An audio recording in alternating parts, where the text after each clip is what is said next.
Greetings and salutations. Titanium Tim 18 here in beautiful DeLeon Springs, Florida. And I'm giving you an overview of my Hobie Pro Angler 12. I've had it for almost 8 months now. It's a 2019.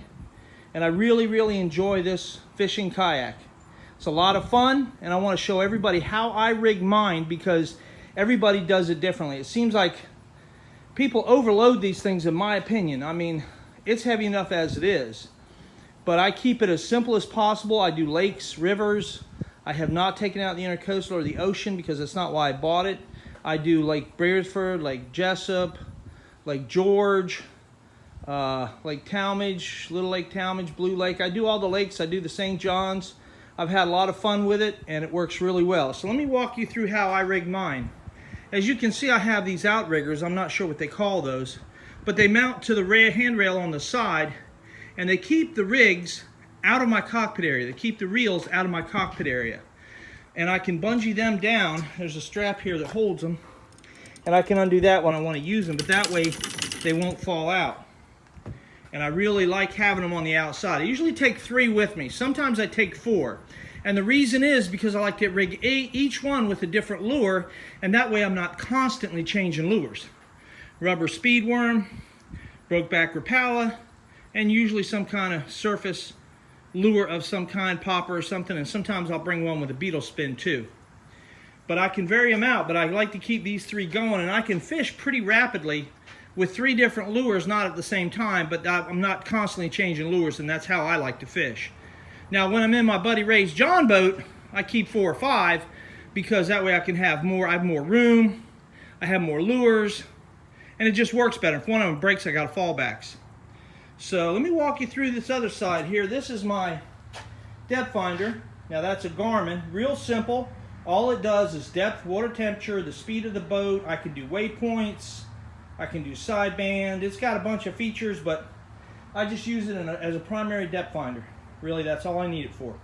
I got a cup holder there. It works really nice. I can move that around.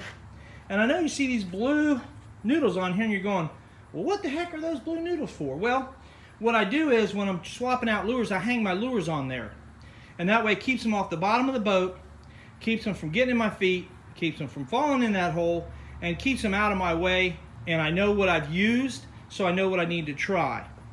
I have my PFD right there, and I always wear that when I'm in this kayak. There's the seat, very comfortable. Multi-adjustments on the seat, really comfortable. And then this front hold here, I have my 2 tackle boxes that I use primarily. Let me move my pedal drive out of the way. I use these primarily. This one has my rubber worms in it.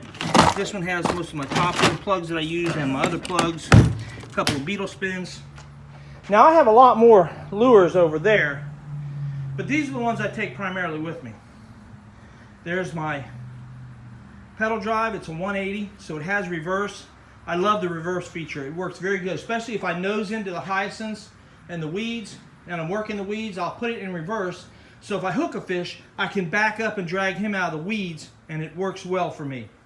Now the battery for the depth finder goes underneath this hold here, and this is where I keep, this is my hold. This has my plastic case for my key, my wallet, my phone, my jacket, my hat. There's a whistle in there, first aid kit, flashlights, that kind of stuff. There's the battery, goes underneath there.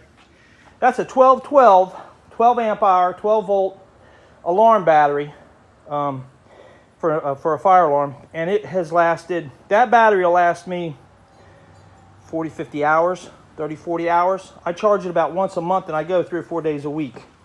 So, but this hatch is very handy and watertight. I don't put a whole lot in there because I don't like to keep it that full. And then up here you can see I have rod storage for 4 rods inside when I'm transporting it, because when I transport it, I take all this stuff off. It goes in the back of my truck, okay? Back here I have this hatch here, but I never put anything back here. There's not a lot of room under here, but you can put stuff in there if you wanted to. I've got the wheel kit on it. You can see it there. I just switch that around when I'm in the water. I have the single paddle with the handle. I don't use the double paddle that much because the whole point of buying this was to use the pedal drive, and it works phenomenally. There's 2 rod holders here, but I never use them. That was even full of water. I never use them. I never use them because they're too far back. It's hard for me to reach back there and get them, so I don't use them. But I did buy, I'll show you this, and I can stand up in this and fish out of it. It's very good. But I did buy, come on over here, I'll show you. I did buy the Scotty Stabilization pontoon kit, and I'm going to put that on. I'm having my shoulder done Monday, so I'll have a couple of days where I won't have much to do, and I'll probably mount it then. I'm going to mount it back here. I'm going to mount it like right here and have it going this way to the back of the boat to add more stability to it. Sometimes I put a cooler back there, and when I do, it's pretty top heavy.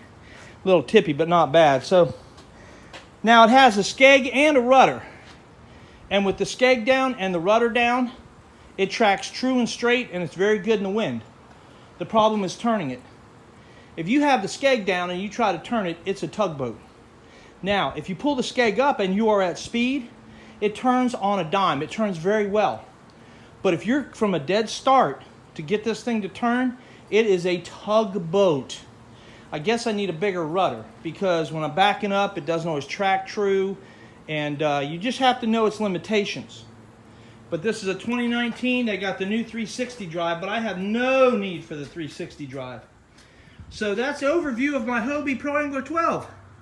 I only take it in the lakes, rivers. I've never taken it offshore. I've never taken it intercoastal. That's not why I bought it. It's very stable for what I do it for, and I can go. I have fished 8 hours in this boat and not been fatigued at all. And I can maintain, with that pedal drive, I can maintain 3 knots, 3 miles an hour, for a very long time. 2.9, 3.1. Now I can get it up to 5, but I can't hold 5 for more than about 30 seconds or a minute, and I'm tired. I'm wore out. But the seat is super comfortable. The boat is super comfortable. If you want a good fishing platform and you want the pedals, this is the best that I've had. This is the best that I've tried. I tried several before I bought this one. I tried the native propel drive. I didn't care for the propeller with the little plastic thing that breaks if you hit something. These, I can pull them out pretty quick. I can push them against the bottom of the hull and put there's a bungee in there to hold them against the hull when I'm in really shallow water. So it works really well. So that's an overview. If you have any questions or concerns or comments, leave them in the comment section below, and I'll do a more comprehensive review of it when I'm out on the water. I'm going to get a mount for it for my GoPro so I can do it better. This is just on my phone. So that's it. I love that Hobie Pro Angler 12. I've got a John boat, and I'm getting rid of my John boat because I never use it. This is so much handier, and it's easier to work with, and I can take it more places. I don't need a boat ramp. I have literally pulled off the side of the road on the interstate on 429 and yanked it into one of those ponds and caught 3 or 4 good bass, and then left in like an hour and a half, 2 hours. So it works really well. So that's it. Thank you very much. I appreciate you watching, and I hope to hear your comments. And don't forget to subscribe, hit the bell for notifications, and let me know what you think. And remember, it's not what happens to you, it's how you deal with it. Have a good day.